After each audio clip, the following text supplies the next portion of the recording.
اور جب یہ مفہوم آپ کی سمجھ میں آئے گا تو پھر آپ کو سمجھ میں آئے گا کہ واہ یار واہ، میرا اللہ کیا ہے۔ فاطر کا مطلب ہوتا ہے کسی بھی چیز کی ابتدا کرنے والا۔ اس کی تفسیر میں ایک بڑا دلچسپ واقعہ لکھا ہوا ہے۔ عبداللہ ابن عباس رضی اللہ تعالی عنہما فرماتے ہیں کہ یہ جو لفظ فاطر آیا نا، فاطر، میں اس کے معنی کی کھوج میں لگا رہتا تھا، مجھے اس کے معنی تک رسائی نہیں ہو رہی تھی، باوجود ہے کہ اہل زبان ہیں۔ عبداللہ ابن عباس رضی اللہ تعالیٰ عنہ باوجود ہے کہ اہل زبان ہیں، اہل لسان ہیں، اہل عرب ہیں، لیکن وہ کہتے ہیں کہ اس کے معنی تک میری رسائی نہیں ہو رہی تھی۔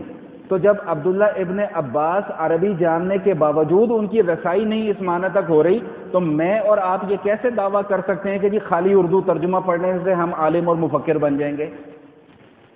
ہمارے یہاں جہاں اور بہت ساری بیماریاں ہیں، ان میں آج کل یہ بیماری بہت رائج ہو رہی ہے، وہ جی ترجمہ پڑھو جی عالم بن جاؤ گے۔ بھائی ضرور پڑھو، کس نے منع کیا ہے؟ کوئی منع نہیں کرتا آپ کو ترجمہ پڑھنے سے، لیکن ترجمہ پڑھ کر مفتی بنو، فتوے دینا نہ شروع کر دو کہ جی بس میں اب مفکر ہو گیا، مجھے کسی اب مولانا صاحب کے پاس جانے کی ضرورت نہیں ہے، مجھے اب کسی مفتی صاحب کے پاس جانے کی ضرورت نہیں ہے۔ اس پر بھی میں تھوڑی سی بات آگے جا کے کروں گا، لیکن یہ درمیان میں پھر بات رہ جائے گی۔ تو فاطر، عبداللہ ابن عباس رضی اللہ تعالیٰ عنہ فرماتے ہیں کہ میں اس معنی کی ٹو میں لگا رہتا تھا، مجھے اس معنی تک رسائی نہیں ہو رہی تھی۔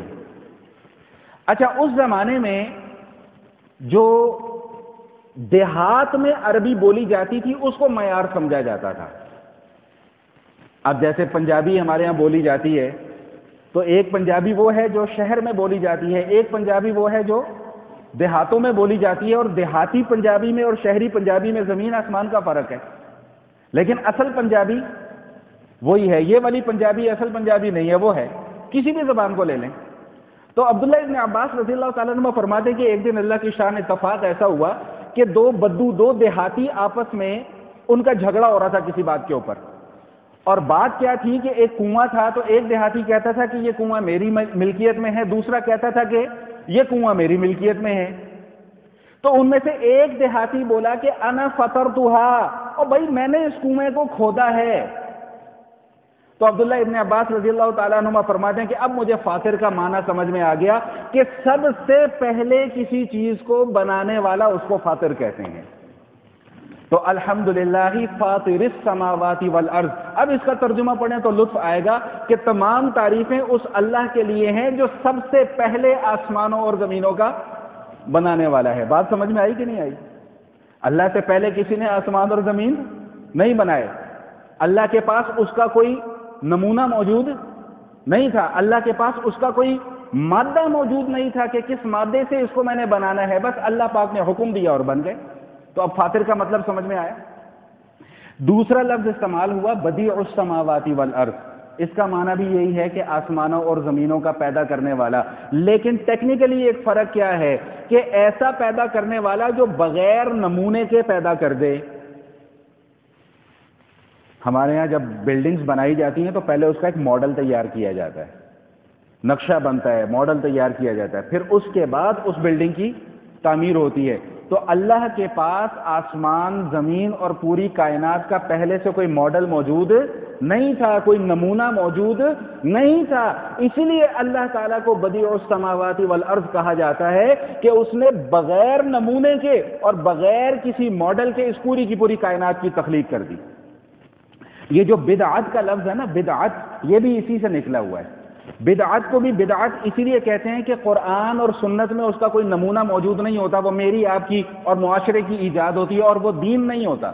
یاد رکھیے گا، جتنا مرضی زور لگا لیں اس کو دین قرار دینے کی، وہ دین نہیں ہوتا۔ کیوں؟ اس لیے کہ اس کا نمونہ کوئی قرآن اور سنت کے اندر موجود ہی نہیں ہے۔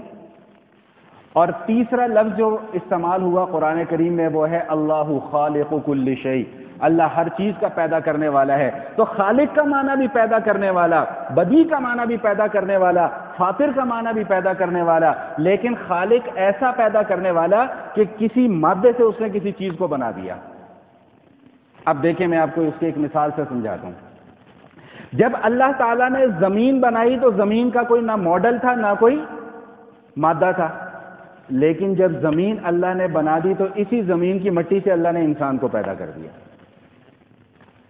آگ جب اللہ نے بنائی تو آگ کا پہلے کوئی ماڈل موجود نہیں تھا، کوئی نمونہ موجود نہیں تھا، لیکن جب آگ اللہ نے پیدا کر دی تو اسی آگ سے اللہ نے پھر جنات کو بنا دیا۔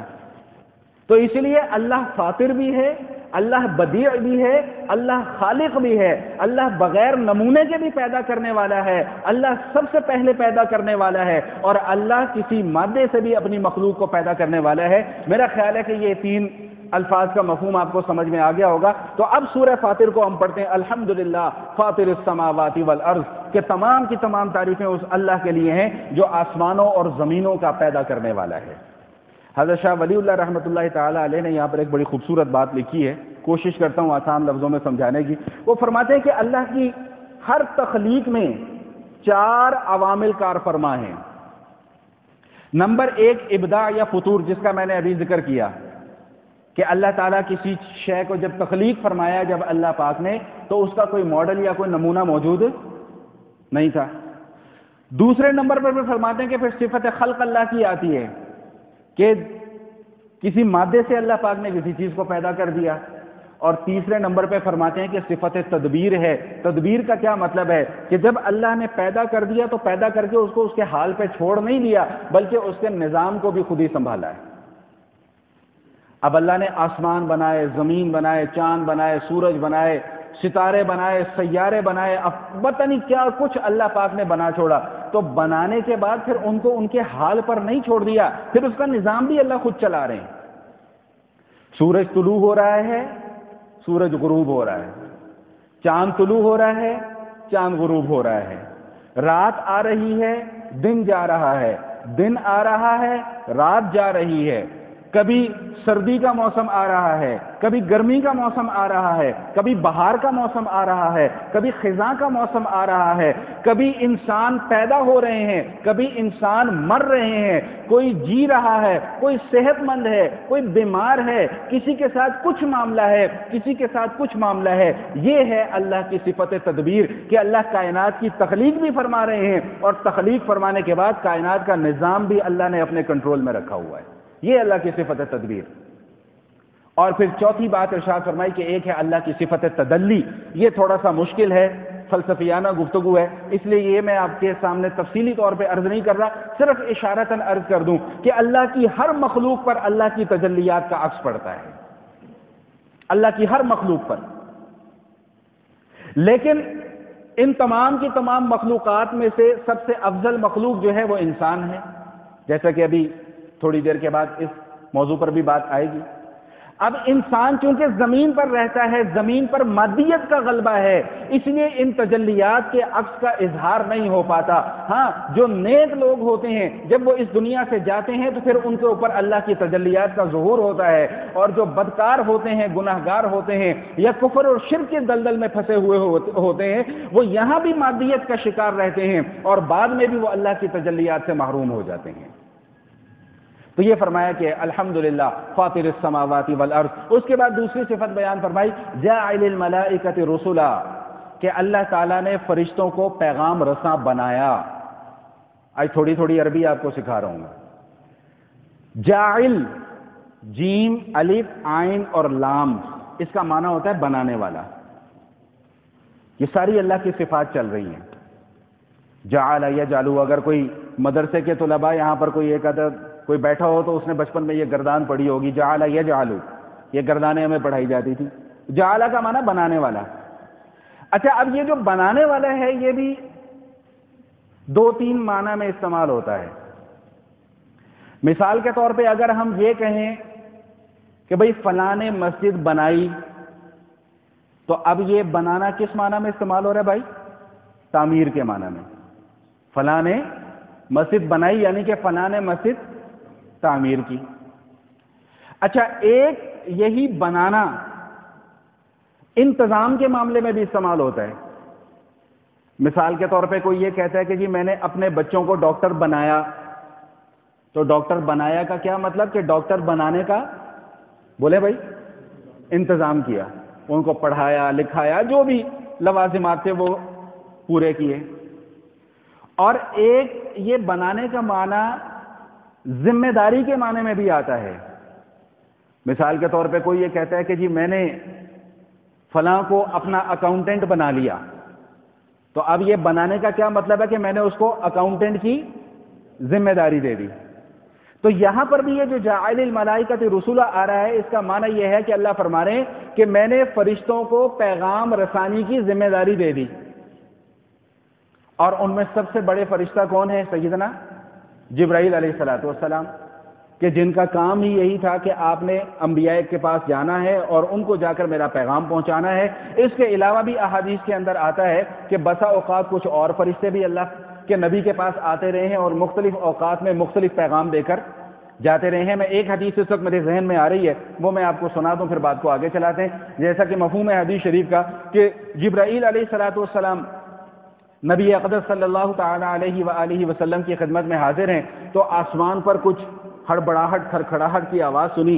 پوچھا جبریل یہ کیا ہے؟ عرض کیا کہ یا رسول اللہ، آسمان سے ایک فرشتہ آ رہا ہے جو آج سے پہلے کبھی اس زمین پر نہیں آیا اور نہ آج کے بعد دوبارہ کبھی اس زمین پر آئے گا۔ وہ فرشتہ آیا، آپ انہیں سلام کریں۔ انہوں نے ان کو سلام کیا، انہوں نے ان کو سلام کیا، اور آ کر خوشخبری کیا سنائی؟ خوشخبری یہ سنائی کہ جنت کی عورتوں کی سردار سیدہ فاطمہ الزہرا رضی اللہ تعالی عنہا ہوں گی۔ تو یہ چونکہ اس کانٹیکسٹ کے ساتھ آ گئی یہ حدیث کہ وہ فرشتے اور بھی آتے رہے پیغام لے کر، تو اس لیے میں نے یہ حدیث کا مفہوم آپ کے سامنے عرض کر دیا۔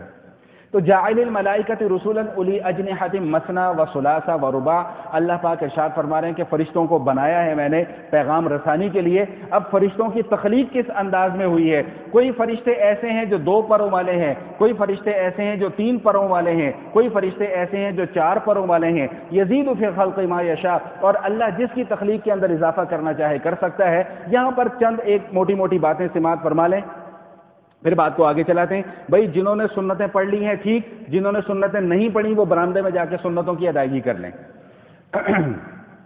اچھا، فرمایا کہ فرشتے کیا ہیں بھائی؟ بولو، یہ تو پورا مجمع ہی اٹھ کے چلا گیا، چلو آپ لوگ تو سنتے رہیں۔